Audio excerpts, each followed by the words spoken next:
We always ask the provocative and important question, where did we come from? Did we come from apes, aliens, or Adam? Today we're going to tank test, two alleged Noah's Ark descriptions of the Ark. We've got Moses' account found in Genesis versus the Gilgamesh account.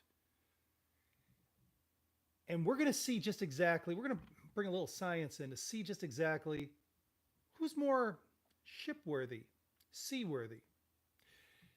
But before we do, I just want to say that this idea of a worldwide cataclysmic flood is not new. I mean, it's not exclusive to the book of Genesis. There's a lot of criticism out there that it never happened. There is no Noah's Ark.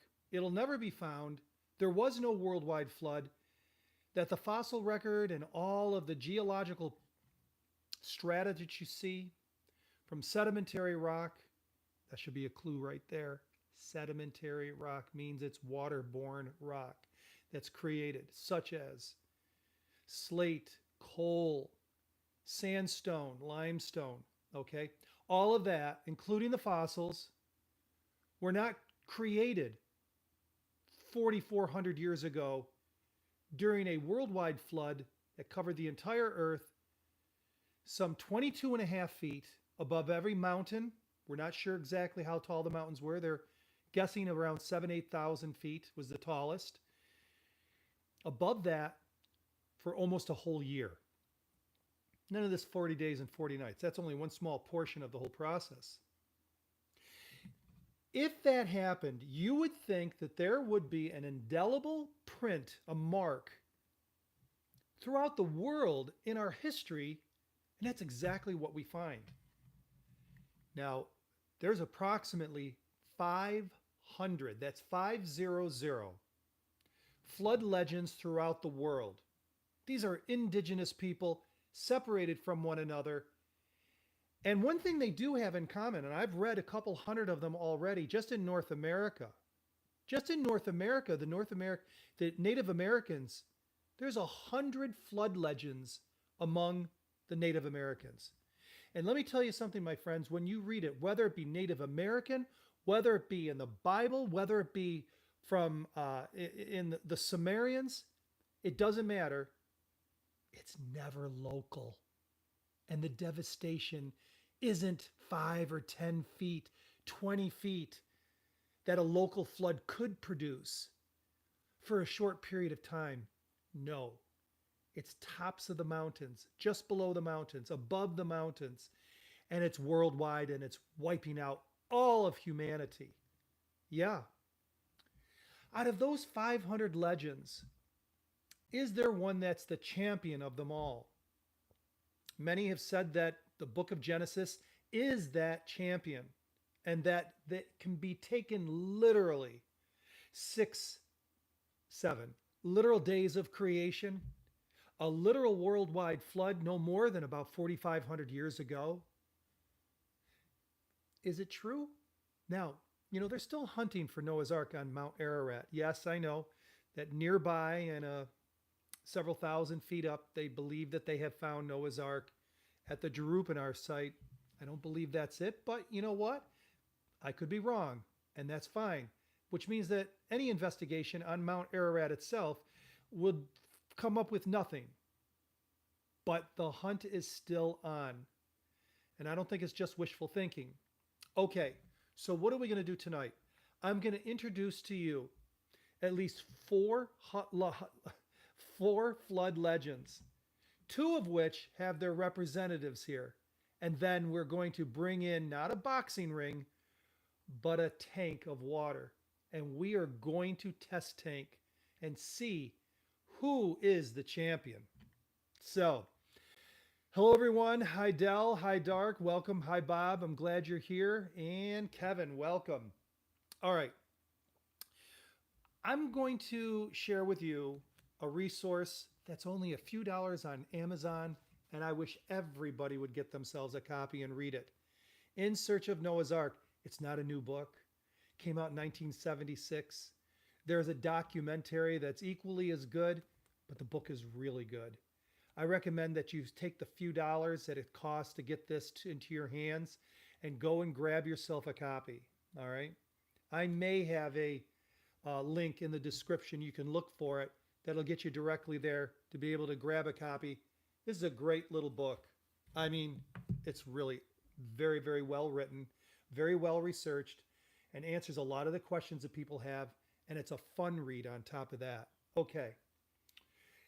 Let's talk about the Gilgamesh Epic. That seems to be the biggest criticism when it comes to the Genesis account is the Gilgamesh Epic. The Gilgamesh Epic is the original story, or it could be one of the original, but certainly because it's older, is what Moses used to plagiarize. And for those of you that may be a $2 word, plagiarizing means that Moses, so to speak, looked over the shoulder of the writers who wrote their account and copied it. Is that true? Or is it an original account? Here is a statue that they believe is Gilgamesh. And I'm telling you folks, if you're not from Europe or the Middle East, typically you won't know who this is. Over there, even though he is, oh golly, 3,700 years old, at least the story, the figure, and possibly in some way existed as an individual human, of course, he's 1/3 God in the story, looking for eternal life. Gilgamesh also, I believe, was a giant. They depict him as a giant. That right there is a lion. So he's a pretty big dude. And he's looked upon like Superman, like a superhero overseas. So while he's trekking along, searching for the fountain, not just the fountain of youth, the fountain of eternal life, he happens along someone who was the Noah figure of the story. Now, there's 12 tablets altogether, and tablet number 11, in 1872, they unearthed this. This is a replica of that tablet. And on that tablet, they found a very detailed account of a global flood. And Gilgamesh meets and if I told you the name of the Noah figure in their language, I don't know if I could even pronounce it. Ut-nap-ish-tim. I'm not going to say that quicker or 3 times.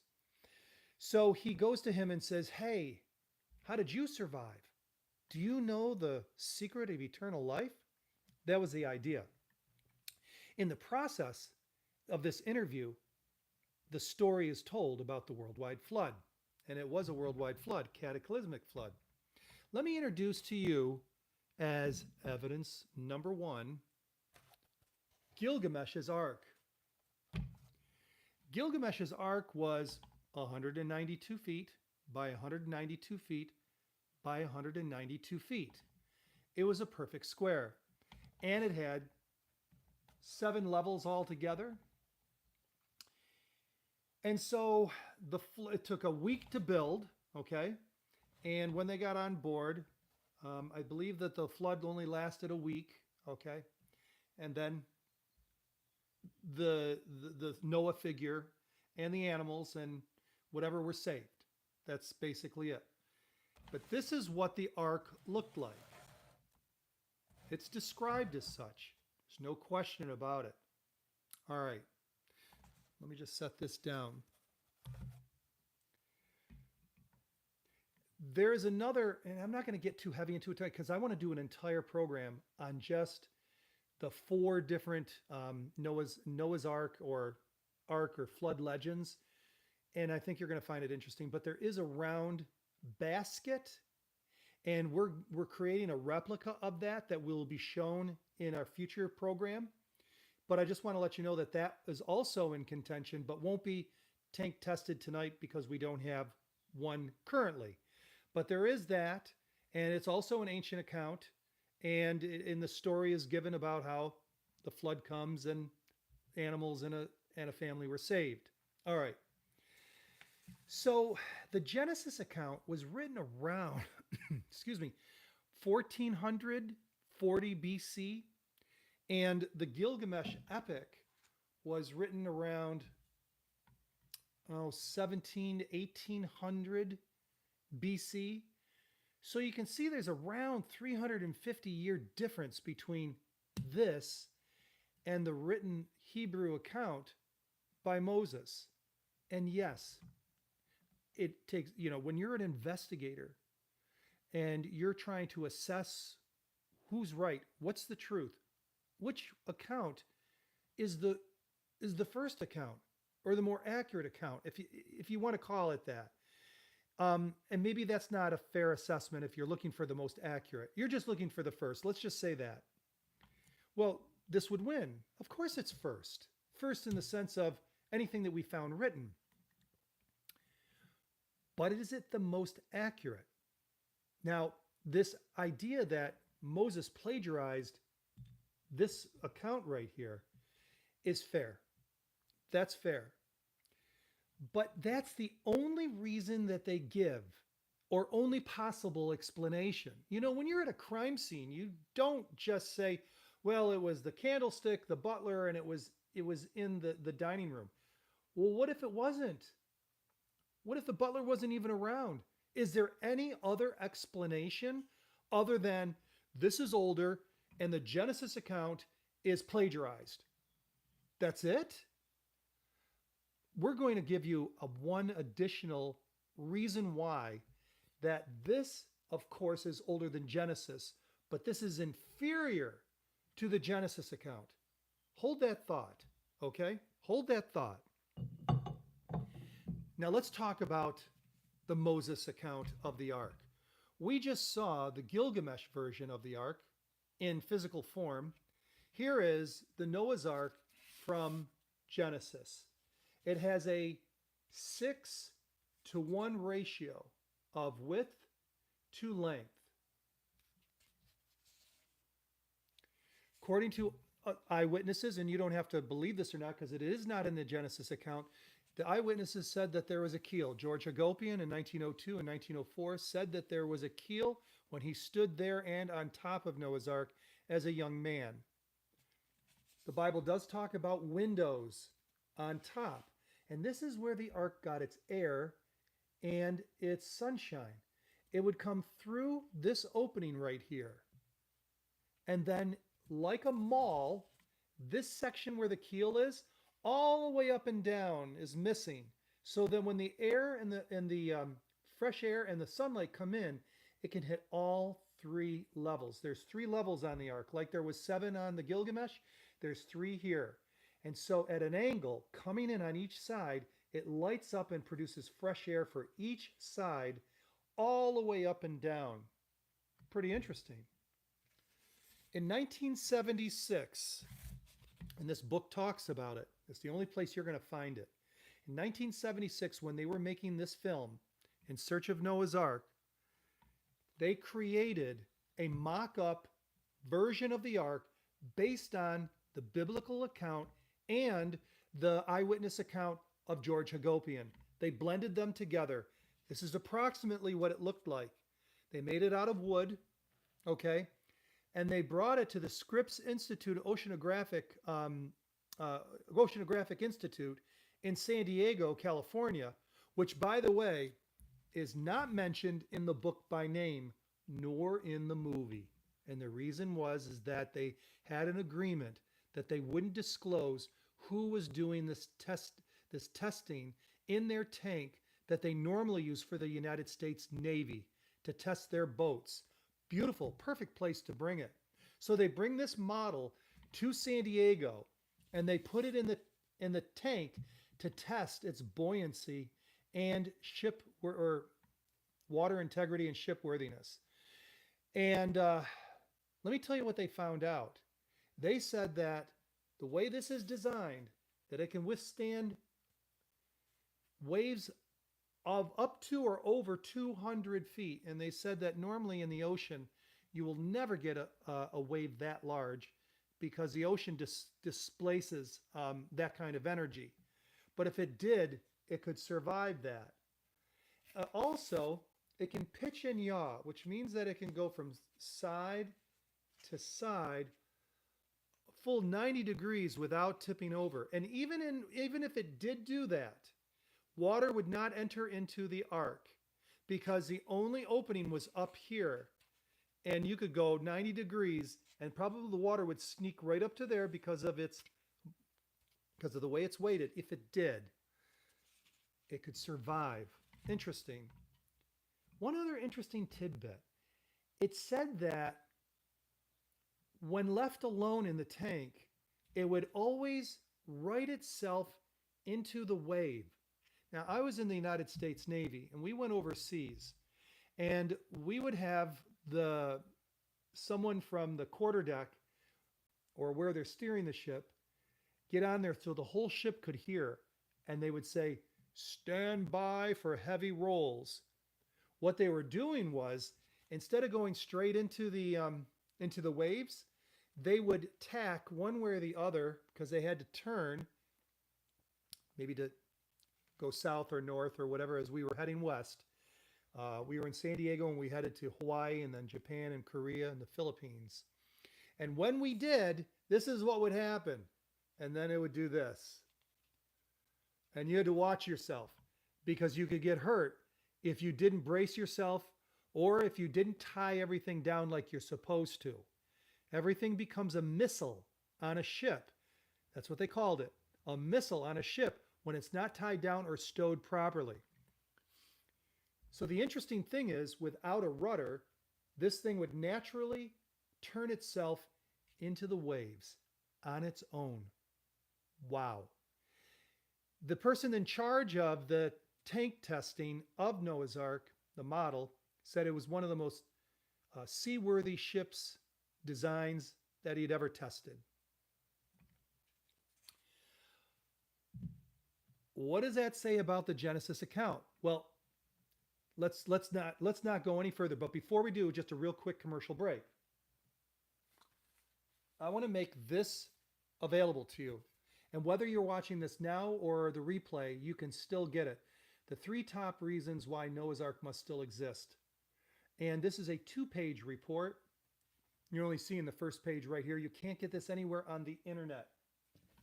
And I'll have the description down there where the link is, but if you want to just copy this, you're more than welcome. museumalerts.com, and you just put your email in there and you are going to get this free report. So there you have it. Okay, that's the only commercial we have today. Let's get to the test tank or tank testing here. That's a tongue twister, you know that? All right, let's clear the deck. That was not a pun. Let's clear the deck and let's go ahead and bring our water in. Okay. You know what I'm going to do? I think it would look better if I put it up on a pedestal, a little bit of a pedestal here. Let's do that. That way you can see it even better. There we go. All right. All right.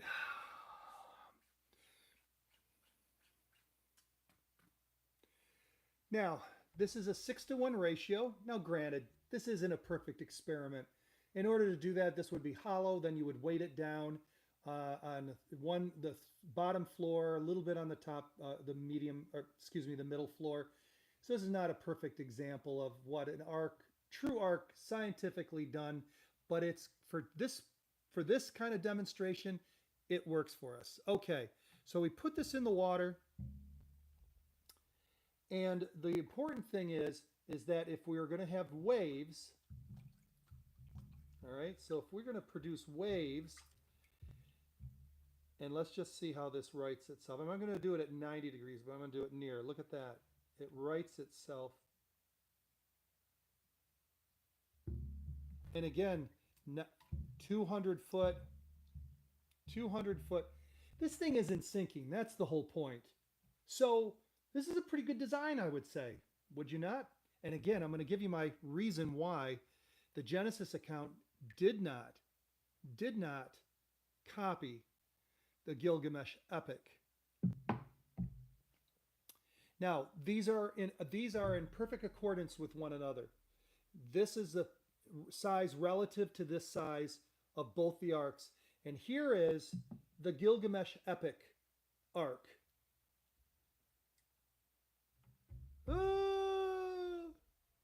everybody dies within just a few minutes. And we don't even have any waves. Some have suggested, oh, but they had ropes and drag stones underneath it to keep it balanced. Really? And how much of those stones and ropes really going to help you? I think that this right here, we should stop for a moment and say, hey, wait a minute. If Noah's Ark and the flood happened, let's say 2348 BC, and the Gilgamesh Epic was written in 1800 BC, okay? That's about 650 years of people who got off the ark, and then some people rebelled and did not want anything to do with God. And they brought other gods and all sorts of imaginations into their society, their culture, and their religion. How much of that original story going through that gauntlet of superstition and mysticism and man born ideas would have changed things in the story? As it was, Gilgamesh was 1/3 God, 2/3 human, looking for the secret of eternal life. And when they give the account it being square, I'm not sure what went through their minds when they came up with that. But it certainly is not ship worthy or sea worthy at all. And yet, when we test the inferior story, according to critics, of Noah's Ark, what we see, which ark was the round ark? From a story, we're not going to get into it tonight, but we're going to get a replica of it, Randall, and we're going to be presenting 4 different legends, and we're going to be not tanking necessarily, tank testing, I always get it mixed up, but we're going to be sharing the differences between the 4 legends and show the similarities, the differences, and draw a conclusion. Tonight's conclusion is based on this semi-scientific tank testing. We see that the superior design of a boat that could carry cargo that is very similar in shape to oil tankers today, which are just meant to go in one direction and go from point A to point B. Even this wasn't even that. It was just a float until it needed to get to where it needed to get to. And then on Mount Ararat, for 15,500 feet on a volcanic mountain, this thing still rests to this day, most of the time covered with a glacier, preserving it, I believe, for a certain time. I believe this is going to be unveiled at some future point before this is all over with, giving people an opportunity. So, all right, okay, I guess that's it for now. So the conclusion is Moses came on the scene and got the story right and tried to undo all those years of paganism involved in the misrepresentation of the original account. There you go. All right, thank you, Charles. I didn't know it was, the Noah story is bogus. Well, tonight we weren't trying to prove that it was true or not, just to give a reason why a story, an account, however you want to put it, that was younger than the Gilgamesh Epic is actually superior in its content. All right, guys, thank you very much. And again, those of you that would like this free report, 3 top reasons why Noah's Ark must still exist, 2 pages, not on the internet anywhere, and you can get it free by just going to museumalerts.com. The link is in the description. You guys have a great night. We'll see you next Friday, and have at it with some of the other videos. And feel free to subscribe. And when you do, make sure you click that little bell, drop down arrow, click the top one, or you won't find anything from our channel alerted to you when we put something out there. So it's good that you subscribe. It's even better when you click that little bell and click the top tier. That's what I do every time I go to a channel and subscribe. All right. Take care. Let me just see. Very good. Shalom. Okay, thanks, man. All right. Sorry if the microphone audio was a little low. We'll work on it. Have a good night.